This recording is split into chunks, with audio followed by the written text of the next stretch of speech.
Style is the way in which an author writes and or tells a story. It's what sets an author apart from another and creates the voice that audiences hear when they read. Style is also what determines the mood of a piece of literature, so its importance is huge across all genres. Think of a writing style as the author's thumbprint, a unique and undeniable mark on the voice and personality of the work. If a writer's work is a house, style is what adorns the house. The windows, the blinds, the doormat, and the freshly painted eaves.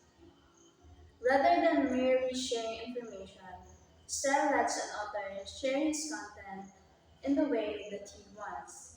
For example, say an author needs to describe a situation where he witnessed a girl picking a flower. So, to fully understand what style is, here are some example sentences that differs from each other. First is, she picked a rose from the ground. And the second example, from the ground, she delicately plucked the ruby rose, cuddling it in her hands as if it were a priceless jewel. And the third example is scarlet was the rose which he plucked from the earth. To understand what style really is, these are its elements. The first is diction, word choice. Second, syntax. The third one is economy and precision. The fourth one is literary devices. Fifth, context and purpose. And the last one is the author's location, time period, and influences. Let's discuss about the first element, which is diction. Diction refers to the artistic decisions a writer makes in choosing one word over another, and how those decisions affect the meaning, mode, tone, and ideas conveyed to the reader. And the second one is the syntax. Syntax refers to sentence structure, how rearranging the order of words impacts the meaning transmitted to the reader. It is closely related to diction, but where diction is concerned with the choice of words, syntax, on the other hand, is concerned with the arrangement of those words, as well as the length and complexity of sentences. Here are some examples of syntax. Take this as an example. So from the Greek brown fox, which is the subject, jump, which is the verb, over the lazy dog, the object, to over the lazy dog, the Greek brown fox jumped. See the difference? The structure of words have been rearranged. And furthermore, here are some examples in which one can experiment with syntax. Structure, active to passive. So from that example, we can say that the lazy dog was jumped over by the quick brown fox. Second is lamb. The fox jumped over the dog, or the quick, sly, and daring fox jumped over the lazy and motionless dog. And the third is word order. The brown fox jumped quickly over the dog lying lazily. Number three, economy and precision. All stylish writers know how to use economy and concision. They know how to use fewer words, not more, and they know how to make every word count. The fourth element is literary devices. Literary devices are specific writing techniques that forge novel connections and possibilities in language. You are probably familiar with common devices like metaphors and similes. However, there is a wide range of devices available to create writers, from the hyperbole to the synecdoche, from the onomatopoeia to the paranomasia. In any work of creative writing, literary devices are essential to both the author's meaning and the writing style. Sometimes, the device is confined to a single sentence in the text. Other times, various elements of the writing, its plot, characters, and settings, act as metaphors for broader ideas and themes. The fifth one is context and purpose. Some creative writing styles develop in relation to the context and purpose of the writing itself. For example, an author might choose to write a murder mystery novel, a middle grade fiction book, an historical account of Sino-Japanese war.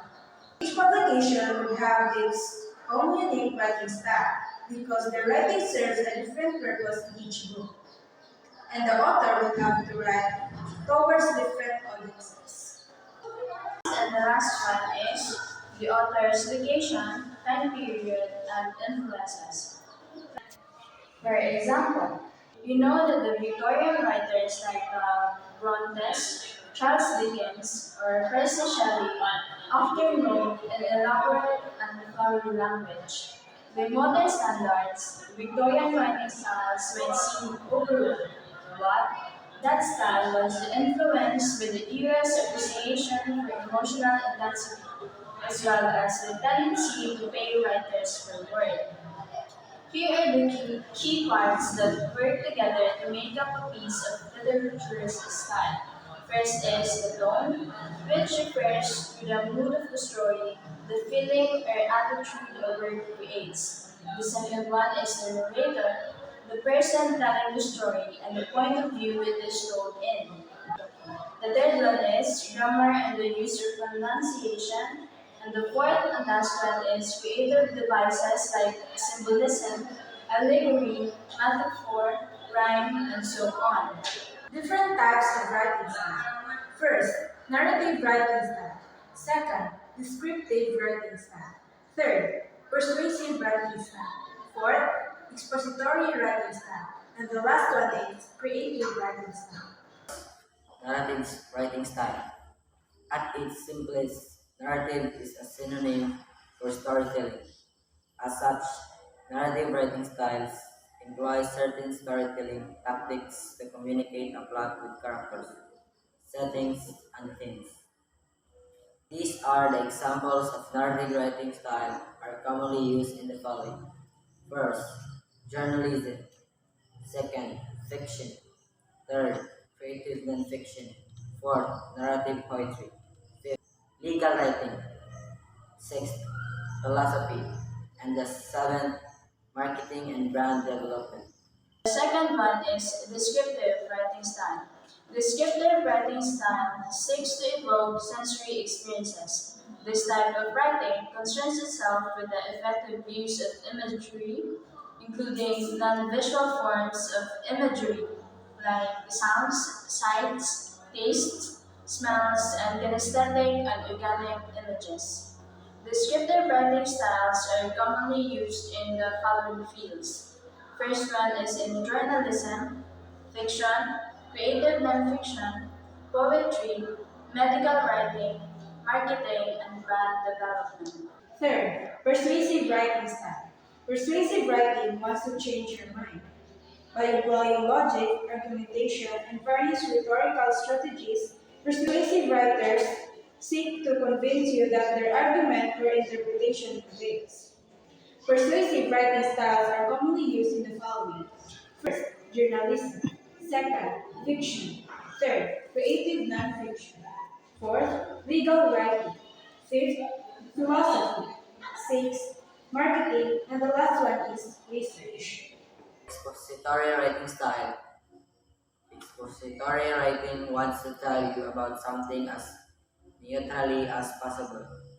The goal is to be informative by conveying something with as little bias and interpretation.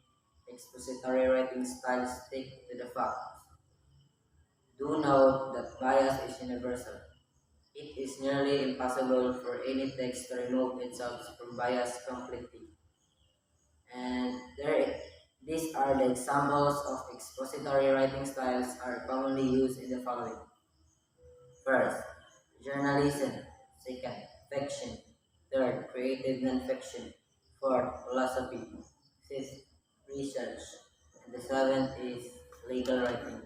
And the fifth and last one is creative writing style. Creative writing styles combine the previous four types. A creative writer can employ narrative, descriptive, persuasive, and expository strategies in their work. You may have noticed that creative genres like fiction, nonfiction, and poetry routinely show up under the categories of writing that employ the above four styles. This is because authors must employ a variety of strategies to tell effective stories. So, creative writing styles are commonly used in the following: in poetry, fiction, creative nonfiction, lyric essay, creative journalism. Importance of style. Style is what distinguishes one author from the next.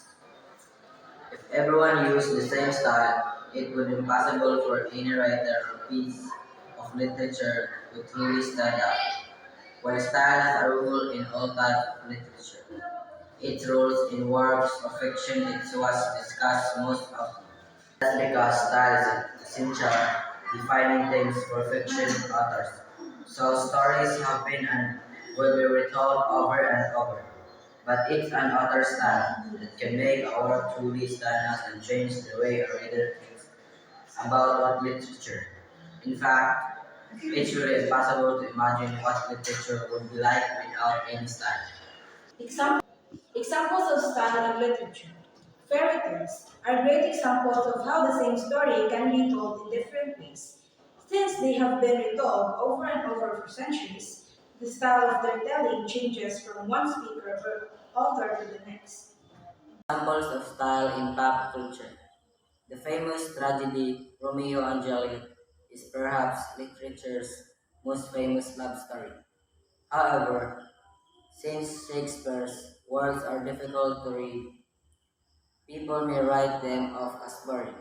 But changing the style of the way a story is shared can make it appealing and interesting for people who may not like the original. In the film Romeo and Juliet, the director tells the story in a hip, modern settings with relatable characters.